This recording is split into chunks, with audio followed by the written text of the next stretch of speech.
Cammy and the Bachelor opens on a shot of the Bank of England to make sure that we all know you're in England!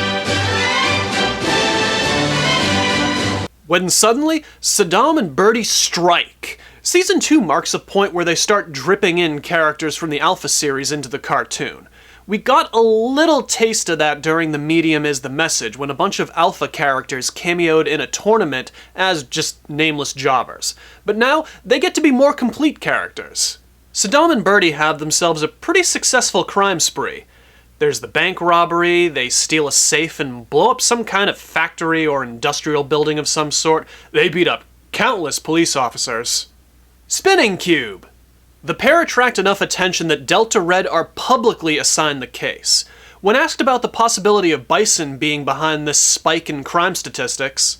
As for Bison, well, if he's behind it, and he wants another round with us, I say we give it to him.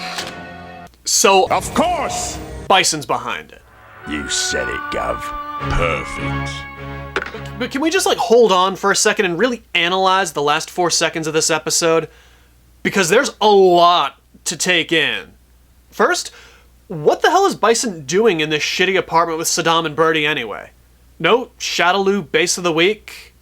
Or is this the base of the week? Because, there aren't even enough seats for them all. Saddam and Birdie are sitting on crates. Did Akuma really cripple Shadaloo that terribly last season that this is what Bison has to work with? Where's Zangief?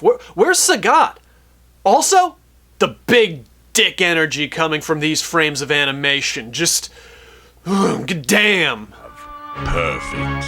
Cut to Birdie stealing the crown jewels, but I doubt it. I don't actually believe that Birdie actually knows what the crown jewels even are. Either way, Delta Red are on the scene and they quickly dispatch the duo with ease. Turns out it was all a trap though, and with the numbers evened up, Bison and Shadaloo 2.0 turn the tide. Ignorant amateur. Oh! Crikey! Me cyber arm! Next. Someone got paid to write... Hang on.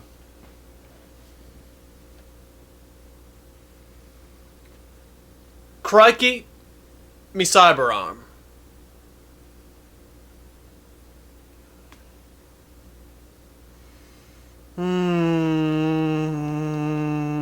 Meanwhile, Guile and Cammy arrive in London, and Cammy seems especially chipper and up to her usual thirst as well. And on top of that, I get the morning off so I can have a date with my boyfriend. We were called here to meet Escher on business, Cammy. This is not a date, and I am definitely not your boyfriend. I know I said this during Demon Island, but I really feel like it's worth repeating here in this episode too.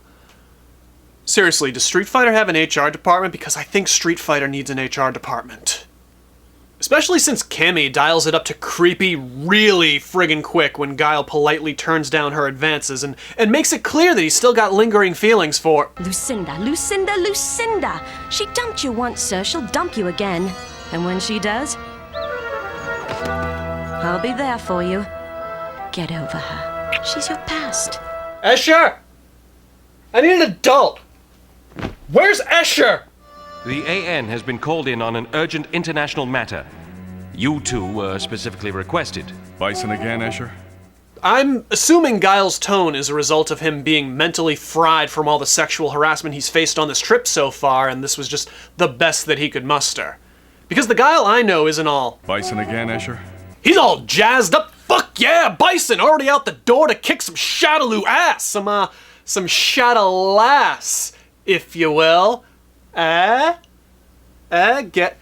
it? Yes,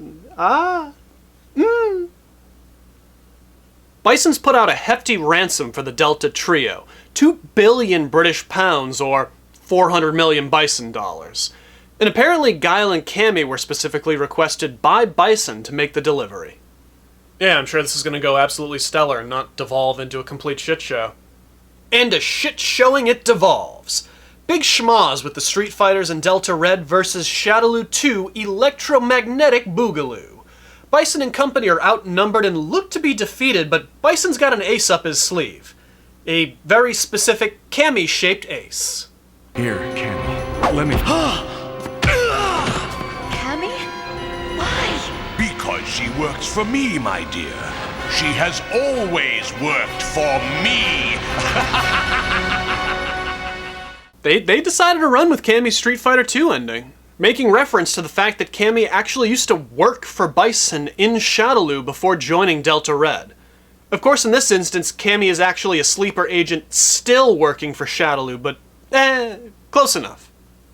Bert can't access Cammy's file in Delta Red's computer database, and I'm pretty sure the only reason is just so he can let Honda have a hacking scene where he says, I'm in. because it's the 90s. You gotta get your I'm in hacker scene in there. It's not like there was a lot for them to find anyways, just Cammy's street bio. Meanwhile, Celia and Rory are on the worst stakeout ever in a pub. Like a woman in a white leotard and a giant cyborg wouldn't friggin' stand out against all the tracksuits in Burberry. You'd have to be a complete idiot to get oh, it's Birdie. Never mind. Now, love, care to tell us where to find Bison and Cammy? Birdie's quick to sell out his new boss, but Bison and Cammy still manage to make their escape in an aircraft, and seal it with a kiss. Nicely done, love. Here, give us a big kiss.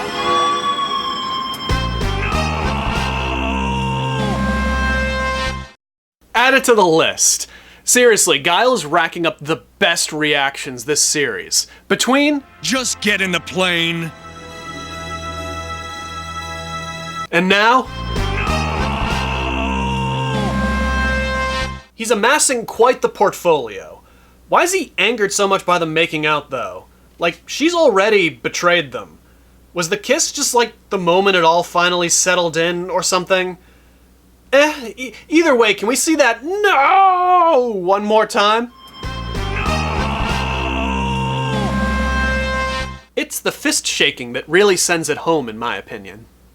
The Street Fighters aren't letting Bison get away that easily, and with a lot of teamwork, they actually managed to take down the aircraft, albeit into a building that could have had civilians inside, but still. Guile directs everyone to help put out the fire while he pursues Bison and Cammy alone. Now, if this sounds like it's going to come back and bite him on the ass, it's mostly because it comes back to bite him on the ass. I can't let Bison get away again. Sonic! No! I can't do this. Spineless weakling. He can't bring himself to hit Cammy with a sonic boom, but she's more than willing to lay the smackdown on him. Guile gets wrecked and Cammy swears vengeance against the Street Fighters as her and Bison make their escape. For like the third time this episode, but like for real, they actually make their escape this time. Like, they get away. Guile, what happened? Where are Bison and Cammy? Probably halfway to Shadaloo by now. Sorry, halfway to where? Probably halfway to Shadaloo by now. You mean Shadaloo? Shadaloo. Shadaloo? Shadaloo. Shit, okay, fuck me, I guess. Wrap it up, Guile. And I swear the Street Fighters will not rest until we get her back.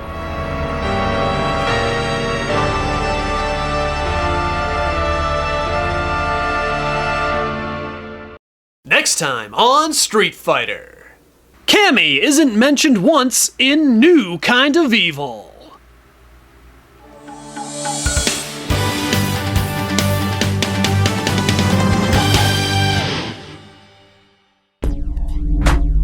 We await your return, warrior.